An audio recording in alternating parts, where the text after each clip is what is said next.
அறிவியல் ரீதியாக அதிகாலை 4:30 மணி முதல் 6 மணி வரை வருகின்ற சூரிய ஒளி கதிர்கள் மூளையின் நடுப்பகுதியில் உள்ள பீனியல் சுரப்பியை இயங்க செய்கிறது.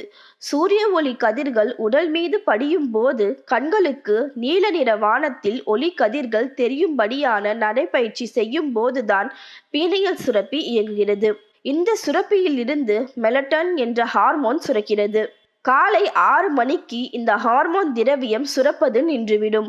அதிகாலையில் முதலாக நமது உடலில் சுரக்கும் இந்த திரவமே மூளைக்கும் இருதயத்திற்கும், மூளைக்கும் தண்டுவாட்டிற்கும், மூளைக்கும் சிறுநீரகத்திற்கும் தொடர்பை ஏற்படுத்துகிறது.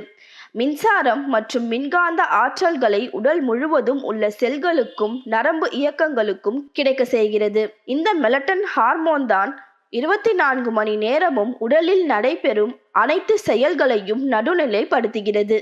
தினசரி உடல் ஆரோக்கியம் அனைத்திற்கும் இந்த திரவ உற்பத்தியே முதல் காரணமாகும். அறிவியல் முறைப்படி எந்த காரியமானாலும் அதை நாம் பழகவோ இல்லை பலன் பெறவோ 21 நாட்கள் ஆகும். இந்த பூஜை கூட 21 நாட்கள் செய்ய வேண்டியதுதான். எந்த சோம்பலும் கொள்ளாமல் 21 நாட்கள் செய்துவிட்டால் போதும், நம் வாழ்வில் வளம் பெறலாம்.